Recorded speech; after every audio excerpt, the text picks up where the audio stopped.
Para a gente falar dos outros atentados, é famosa aquela cena do Kennedy, né? Do Zapruder, como você falou, do filme. Pô, despedaça a cabeça do cara e a mulher dele tentando recolher os restos, né, do cérebro. É uma cena muito impactante. Cara, eu quero saber depois do Marcílio também qual seria o impacto mundial de ver uma cena dessa sendo transmitida em tudo quanto é jornal. Mas como que foi esse tiro? Matou uma pessoa ou mais de uma pessoa atrás? Cara, poderia, mesmo matando ele, ainda matar uma pessoa atrás também? Atravessar ele e ainda atingir uma pessoa atrás? Como funciona isso? No caso do Kennedy, Não, não, no caso do Trump. o que acontece é o que eu chamo no meu livro até de balística do caos. A balística terminal, ou seja, essa que estuda a interação do projétil com o seu alvo, ela é basicamente imprevisível. Ah, Se eu é? falar que vai acontecer X, Y, Z, na verdade estou sendo leviano porque não consigo prever. Mas, naquela distância, com aquele tipo de armamento, o mais provável, que a tendência de acontecer, seria o projétil bater no tórax do presidente Trump, viajar um certo espaço dentro do corpo dele, tombar e estilhaçar. Ele até poderia causar até lesões bastante graves aí pela questão da fragmentação. Poderia acontecer de atravessar o presidente Trump? Até poderia, só que como ele é um cara bastante grande, a tendência maior, a chance maior é que o projétil estilhaçaria dentro do corpo dele. E se fosse na cabeça, atravessaria ou também mesma coisa? Mesma coisa, inclusive já tive acesso a alguns casos aqui reais no Brasil que marginais tomaram um tiro desse calibre na cabeça e não houve nem ferimento de saída. Pode acontecer? Pode. Vai depender de uma série de coisas, como o ângulo, a distância, o tamanho de cano, o tipo de munição. A gente tem vários tipos de munição diferentes no mesmo calibre nominal. Então, até hoje, até agora, não se sabe que tipo de munição que o Thomas Crooks usou. Mas a tendência maior do calibre, a chance maior é que, de fato, ele tenha tombado ou estilhaçado, até tivesse pegado na cabeça. E teve vítima, né? Teve uma vítima fatal e duas vítimas que foram feridas com uma certa gravidade, mas ambos estão estáveis, não correm risco de morrer. Mas infelizmente uma veio a óbito aí com os disparos do Thomas Crooks. Então, já se sabe onde atingiu, onde foi atingida essa vítima? Eu não achei essa informação, Vidal, não achei essa informação de onde pegou o tiro no bombeiro lá no Coratori, mas de fato foi um tiro que o levou a óbito. Então só reforça que provavelmente se tivesse atingido o presidente Trump no tórax seria improvável, seria difícil que ele sobrevivesse. Não, não impossível, O mas difícil. João, eu vi, cara, numa fonte que o bombeiro foi atingido na nuca, na base da cabeça, porque Nossa. ele teria se projetado para proteger a filha, tá? Ele foi para cima da filha, abraçou ela e o projétil pegou ele na base da cabeça aqui, ó. Tá? Então foi o que eu li. Aí de fato seria extremamente improvável que ele sobrevivesse, especialmente se pegou o tronco encefálico aqui, que é a base do cérebro, né? Que a gente chama Uhum. que é o tiro do sniper, que o sniper tenta pegar tirando do nariz, mas para pegar o tronco encefálico. Se pegou o tronco encefálico, a região próxima, até pela questão da cavidade temporária, que consegue causar dano nesse tipo de calibre, a morte dele seria praticamente instantânea nessa região. Tem uma pergunta aqui, João, do Eduardo. Se o especialista acredita na bala mágica no caso do Kennedy. Pediu para você explicar. O que é esse lance da bala mágica?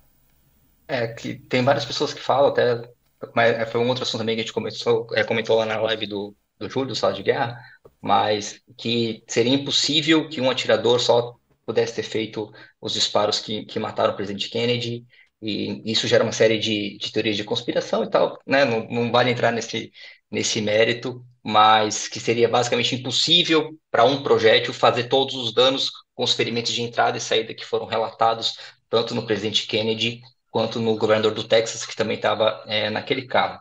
Mas o que eu acho, Vila? Até falei com o Júlio sobre isso.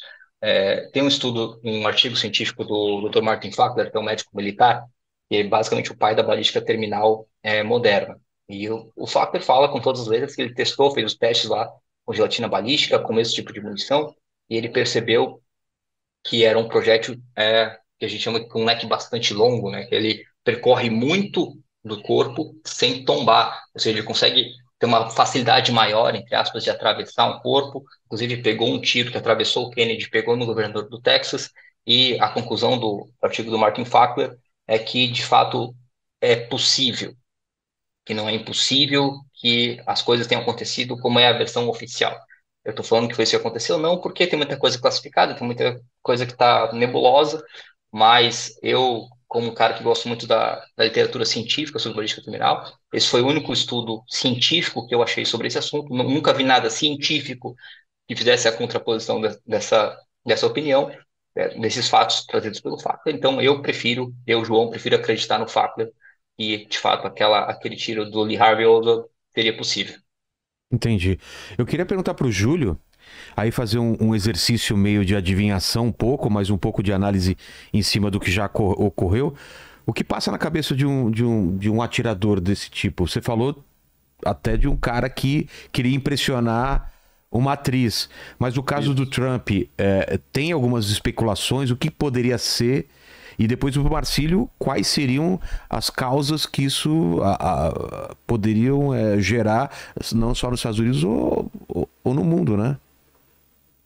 Olha, cara, se você olhar para trás, para os caras que protagonizaram esses atentados, por exemplo, John Wilkes Booth, né, o ator lá, ele confessou, e assim, toda a análise pregressa da pessoa dele mostrava que ele era um simpatizante do Sul, um simpatizante confederado. Razão por trás dele ter matado o presidente Lincoln foi essa, basicamente uma razão ligada à condução da guerra nos Estados Unidos, né? É um simpatizante da facção que está perdendo. Se você vai lá para o Giuseppe Zangara, que é o italiano que tentou matar o Franklin Roosevelt, era um cara que tinha perturbações psicológicas, né, devido a um abuso, né, de sobretrabalho que o pai dele submetia a ele.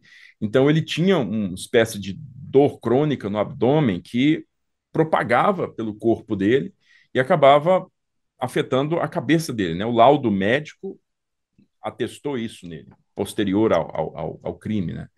Então, é um cara que tinha esses problemas. E o Roosevelt, naquele período, era o próximo presidente, né? Era o cara que queria assumir a Casa Branca. Então, ele mirou o sujeito por conta dessa projeção que ele tinha na época.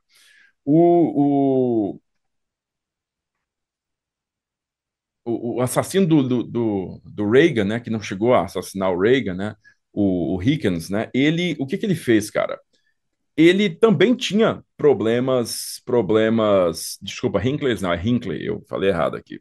Ele também tinha problemas psicológicos, tanto que ele foi internado numa clínica e não preso.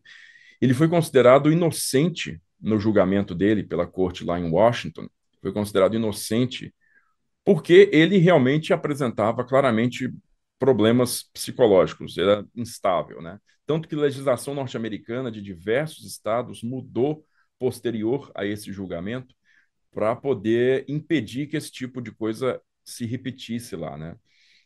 Porque me parece que na época o Estado era o responsável por fazer toda a análise médica do réu e dizer se ele era instável ou não psicologicamente. E hoje todo esse ônus está por conta do réu, né? O réu quer provar que ele é instável, ele tem que provar, a equipe dele tem que provar que ele é instável, não o Estado. Tá, então você tem todos esses caras aí com uma motivação, assim, se você for analisar psicologicamente ou não, né? É uma análise que chega naquele ponto ali do cara realmente querer atirar contra o presidente dos Estados Unidos. Mas isso, até onde eu sei, não se configura com o Thomas Crooks, porque a análise que se tem do menino, e até agora, são poucos dias depois, então muita coisa pode aparecer, né? Quem está assistindo isso aqui daqui, sei lá, 6 meses, um ano, aí apareceu, descobriu lá todo um arquivo do rapaz, mas até o presente momento ninguém descobriu isso. Tudo mostra que ele não tinha envolvimento direto com questões políticas, apesar de que, né, já foi inclusive registrado no Partido Republicano, fez doações para uma organização que é, financiava candidatos democratas, mas ele aparece num vídeo daquela BlackRock, que eu creio que vocês conhecem aí de nome, pelo menos, a BlackRock, que é um grande fundo, né, que tem, na verdade, a maioria acionária de diversas empresas, cara, no mundo inteiro. Marcelo pode detalhar isso melhor aí, mas assim, os caras são donos de coisas que você não imagina, tá? Essa BlackRock, ela é muito poderosa. E esse menino apareceu num vídeo de 2022, se não me engano. 2022, 2022, sim, se não me engano. Que foi quando ele estava terminando o ensino médio ali. Né? E aí ele aparece assim, meio que de figurante mesmo. Ele não é o protagonista do vídeo, não, mas ele aparece lá, cara. Esse cara que matou o Trump, que tentou matar o Trump, aparece nesse vídeo da BlackRock. Então, até então, o que se sabe é que ele não tinha, os colegas dele falam que ele era assim, um cara bastante pardal mesmo, não tinha qualquer diferencial e que não se comprometia com debate político, não era aquele cara aguerrido que defendia a posição A, a posição B, nada disso. Né? Então, até agora é um mistério o ponto que leva esse rapaz pegar o fuzil do pai e subir no telhado e atirar contra o candidato republicano à Casa Branca.